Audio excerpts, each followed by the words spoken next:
Selamat pagi umat yang terkasih di dalam Tuhan. Senang karena pada hari ini kita bisa kembali bertemu dalam keadaan yang baik dan semoga semua berada dalam keadaan yang sehat. Mari saya mengajak kita untuk mengawali hari ini dengan sama-sama datang kepada Tuhan melalui doa pagi online. Kita datang kepada Tuhan, Sang Sumber air kehidupan. Datang kepada Tuhan yang adalah sumber pengharapan. Datang kepada Tuhan yang senantiasa menyediakan suka dan duka untuk menolong kita bisa bergantung penuh kepadanya.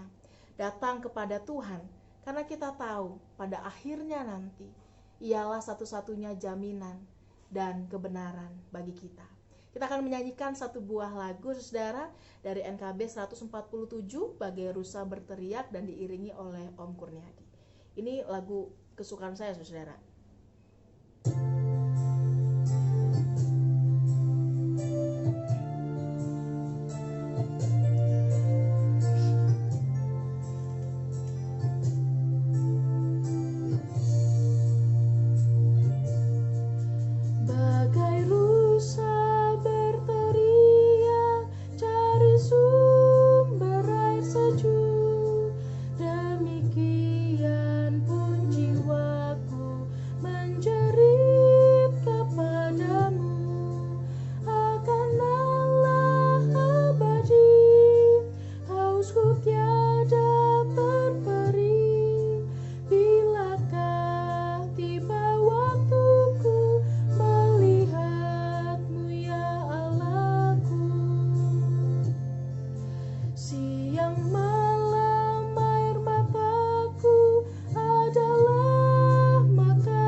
Kini mari kita sama-sama bersatu di dalam doa.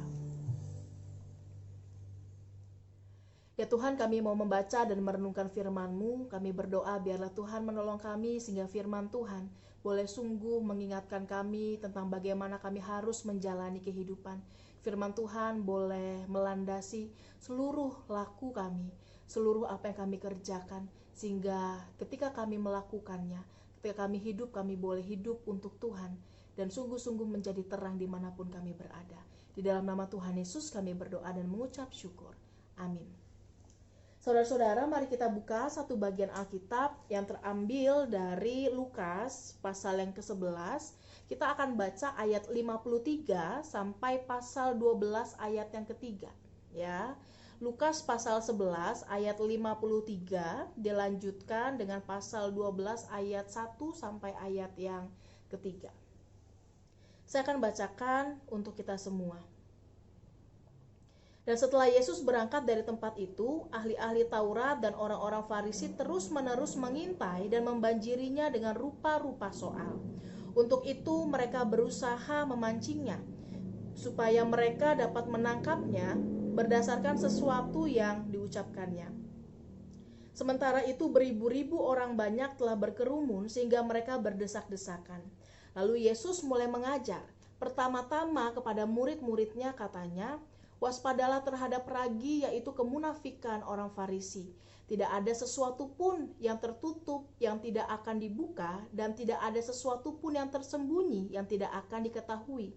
Karena itu apa yang kamu katakan dalam gelap akan kedengaran dalam terang, dan apa yang kamu bisikkan ke telinga di dalam kamar akan diberitakan dari atas atap rumah. Demikianlah firman Tuhan. Nah, saudara-saudara yang terkasih, beberapa waktu yang lalu ada drama Korea yang booming dibicarakan, yang berjudul The World of Married Couple. Ya, drama ini berkisah tentang perselingkuhan, ya, tentang kehidupan berumah tangga, tentang masalah-masalah yang ada di dalam kehidupan suami istri, keluarga secara utuh. Nah, menarik karena ini adalah drama yang menyedot perhatian publik. Karena siapa yang gak senang drama, begitu ya. Tetapi juga karena alur ceritanya ini sangat menarik. Plot twistnya itu luar biasa. Dan juga acting para pemerannya ini benar-benar patut diacungi jempol. Sehingga ada banyak orang yang mungkin karena masa PSBB, saudara, gak punya kerjaan, gak pernah nonton film Korea, akhirnya nonton, begitu ya. Ada banyak warga plus 62, kode negara Indonesia, plus 62 itu artinya orang Indonesia. Banyak warga plus 62 ini, saudara, yang kemudian saking bagus aktingnya, tidak lagi bisa membedakan mana yang akting, mana yang kemudian realitas atau kenyataan. Sehingga dalam kolom-kolom artis-artisnya, saudara, ada banyak orang Indonesia tuh yang memaki-maki ya pemerannya. Ada banyak orang Indonesia yang kemudian menuding pemerannya bahwa mereka jahat dan seterusnya dan seterusnya. Di sisi lain, itu sesuatu yang positif. Kenapa? Karena artinya acting yang mereka lakukan itu berhasil. Karena artinya drama yang mereka perankan itu benar-benar menyentuh hati orang-orang yang menonton. Walaupun memaki itu tidak bisa dibenarkan. Tetapi saudara, itu hanya di film. Kalau salah satu komika, atau istilahnya sekarang apa ya, komika itu orang yang melawak gitu saudara, yang sering kali menyindir menggunakan lawakan, mengatakan begini, lah mereka aktingnya pura-pura. Kenapa sih itu? Maksudnya yang komen bodohnya beneran. Karena berpikir si aktor atau aktris ini jahatnya luar biasa. Sampai anak yang ikut jadi pemerannya, saudara, anak kecil yang jadi anak dari hasil perselingkuhan itu sampai dimaki-maki padahal usianya masih 4 tahun. Ya, itu kenyataan. Ya, kalau kita menjumpai hal itu di dalam drama, ketika seseorang benar-benar berakting atau menjiwai perannya menjadi sesuatu yang lain dari dirinya, maka itu bisa menjadi menyenangkan, saudara. Tetapi kalau kita menjumpai hal itu dalam kehidupan nyata, maka itu bisa saja berbeda arti. Kalau dia berperan menjadi orang lain karena acting, itu karena memang pekerjaannya.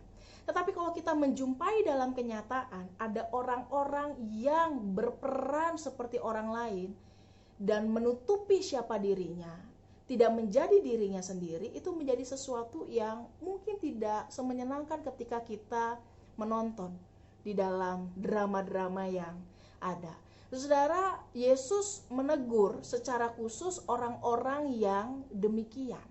Ya, bukan artis yang ditegur, saudara, tapi yang ditegur itu adalah orang-orang yang dikatakan munafik. Hati-hati, di sini Yesus katakan terhadap ragi, yaitu kemunafikan orang Farisi. Nasihat ini menjadi penting, saudara, dan pertama-tama kemudian itu diberikan secara khusus kepada murid-muridnya. Kenapa diberikan secara khusus pertama-tama kepada murid-muridnya? Karena murid-murid itu ada di dalam lingkaran terdekat Yesus. Mereka adalah orang-orang yang dekat dengan Yesus, orang-orang yang mendengar langsung pengajaran Yesus, orang-orang yang menerima pengajaran tersebut. Yesus mengingatkan mereka sebagai murid-murid Tuhan, sebagai anak-anak yang mengaku anak-anak Tuhan, maka jangan sampai kita kemudian terkena ragi, yaitu kemunafikan yang walaupun sedikit akan mengkhamirkan seluruh adonan, yang akan merusak segalanya. Ya saudara, Kata munafik di sini kemudian merujuk kepada seperti tadi yang saya katakan di bagian awal, orang yang kemudian memainkan peranan yang khusus, ya. Seseorang yang istilahnya berpura-pura menjadi orang yang lain. Tetapi kata munafik ini juga ditujukan kepada orang yang kemudian suka berpura-puranya itu menutupi perasaannya. Kamu sedih? Oh enggak, saya senang. Kamu marah? Udah maafin saya. Masih kesel enggak? Oh enggak, padahal hatinya gitu ya, saudara. Maka orang-orang tidak hanya yang dikatakan munafik, tidak hanya mereka yang kemudian seperti orang yang bermain peran atau menjadi seseorang lain dari dirinya, di luar dirinya, tetapi juga untuk mereka yang kemudian dikatakan menutupi perasaannya, menutupi itu dengan kebohongan, gitu ya, dalam kepura-puraan. Ya, kata munafik di sini juga berbicara mengenai hypocrite. Ya, munafik itu berarti seseorang yang berpura-pura memiliki standar moral tertentu, atau seseorang yang berpura-pura sok-sokan punya pendapat tertentu yang kayaknya baik, padahal kenyataannya mereka tuh nggak seperti itu. Rasanya kelihatannya sok rohani, tapi sebenarnya nggak rohani. Kayaknya sosok keagamaan, ya rajin beribadah, tapi sebenarnya bukan jadi orang yang beribadah. Dari omongannya kok kayaknya hidup tuh harus baik, memberi, mengasihi, kenyataannya di sebaliknya. Ya, kita harus memaafkan dan seterusnya, mengasihi, tapi anaknya sendiri dipukulin. Tapi orang yang minta maaf sendiri sama dia nggak diampuni dan seterusnya. Seolah-olah punya standar itu padahal kenyataannya tidak. Dan itu dijelaskan atau ditekankan kepada Yesus bahwa itu muncul dalam tindakan mereka. Ya, yang dinampakkan di dalam keseharian. Makanya kalau kita baca saudara pasal ini secara utuh, pasal 11 secara utuh mulai dari ayat 37, maka kita akan melihat apa yang menjadi teguran Yesus, ya, yang menjadikan bagian luarnya bersih, tapi bagian dalamnya bagaimana? Berisi dengan rampasan dan kejahatan. Ya, yang kemudian kayaknya melakukan hukum, tapi di satu sisi yang lain mengabaikan keadilan dan kasih Allah. Ya, yang suka menerima penghormatan, yang suka meninggikan diri dan seterusnya. Seperti juga ahli-ahli Taurat yang meletakkan beban-beban hidup beragama tuh harus begini dan seterusnya, padahal dia sendiri belum tentu melakukannya. Yang memegang pengetahuan tetapi ketika orang mau datang menghalang-halangi dan seterusnya. Maka ini menjadi teguran yang menarik karena orang-orang yang mengikut Tuhan, para murid kita semua ini punya juga kecenderungan untuk seperti itu. Kenapa? Kita tahu apa yang baik, kita menjunjung apa yang kita imani, tapi seringkali itu hanya menjadi tampilan luar belaka dan tidak benar-benar yang menjadi kita kerjakan secara utuh. Oleh karena itu luarnya beda, dalamnya beda. Luarnya ngapain tapi dalamnya ngapain. Berpura-pura menjadi orang yang demikian padahal aslinya tidak, dan itu sangat berbahaya. Kalau aktor atau aktris yang berperan seperti itu, saudara, itu membanggakan. Tapi kalau anak-anak Tuhan yang seperti itu sebaliknya. Bukan prestasi yang membanggakan. Karena apa? Karena dia sedang menipu dirinya sendiri. Tidak hanya menipu dirinya sendiri, tetapi dia juga berusaha untuk menipu orang lain dan merasa dirinya bisa menipu Tuhan. Padahal ketika kita menampilkan sesuatu, tidak ada yang tertutupi dari mata Tuhan. Oleh karena itu di sini dikatakan, saudara, tidak ada sesuatu pun yang tertutup yang tidak akan dibuka. Tidak ada yang tersembunyi yang tidak akan diketahui. Artinya semuanya tuh Tuhan tahu. Semua kebohongan kita, semua kejahatan kita, apa yang tersimpan di dalam diri kita, itu semuanya Tuhan lihat. Semuanya Tuhan tahu. Karena itu apa yang dikatakan dalam gelap akan kedengaran dalam terang, dan apa yang kita bisikan akan disampaikan. Karena itu sesuatu yang di sisi lain, saudara, akan dirasakan juga oleh orang lain. Saya pernah bilang dalam sebuah renungan bahwa kehadiran seseorang itu tidak hanya dirasakan dalam perbuatannya saja, betul ya, tetapi juga di dalam ketulusan akan kehadiran orang tersebut. Oleh karena itu sebenarnya teguran ini benar-benar menampar orang-orang Farisi dan ahli-ahli Taurat yang saat itu hidup dengan tidak berkenan kepada Tuhan. Maka jelas di ayat 53 Saudara, saking mereka kesel ditegur, maka mereka mengintai Yesus ya. Mereka menyimpan dendam, menyimpan iri hati, sentimen, dan berusaha melawan Yesus, memancing Yesus dengan banyak pertanyaan supaya mereka bisa menangkap kesalahan dari ucapan Yesus. Dan itu yang akan mereka perkarakan.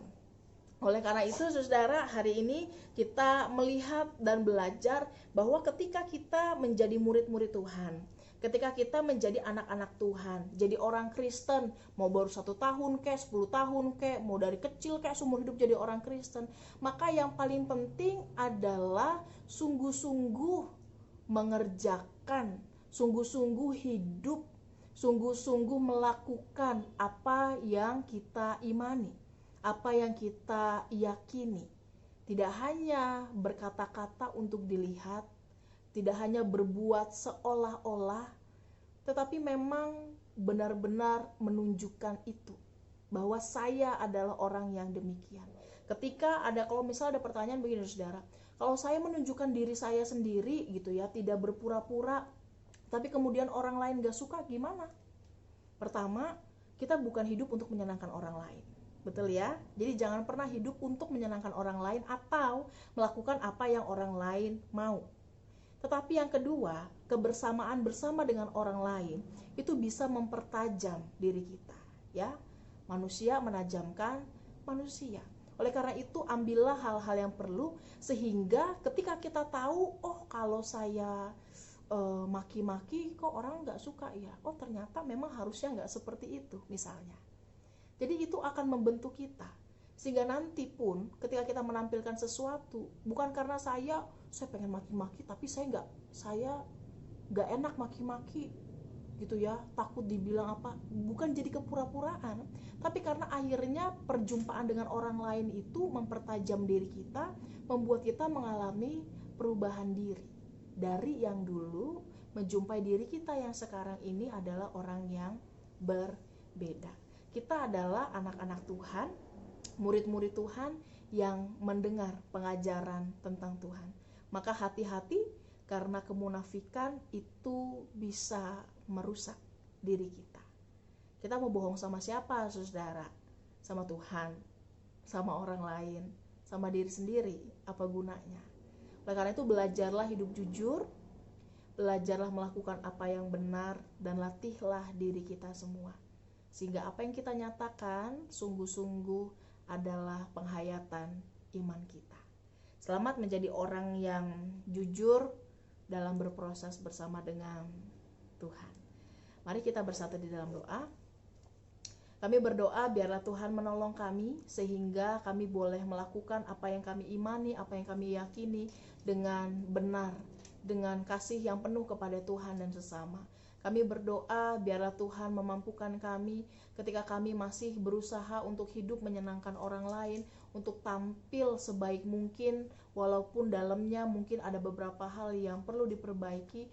Tolong kami untuk bisa menyelaraskan itu semua sehingga iman kami menolong kami untuk bisa mengalami perubahan yang baik, yang berarti sebagai anak-anak Tuhan. Kami menyerahkan setiap pergumulan, setiap kerinduan, sukacita, setiap perencanaan yang akan kami lakukan pada hari ini, dalam minggu ini ke dalam tangan kasih Tuhan. Biarlah Tuhan yang senantiasa memimpin dan menopang. Di dalam nama Tuhan Yesus kami berdoa dan mengucap syukur. Amin. Selamat pagi Bapak Ibu, selamat menjalani hari kita pada hari ini. Tuhan berkati.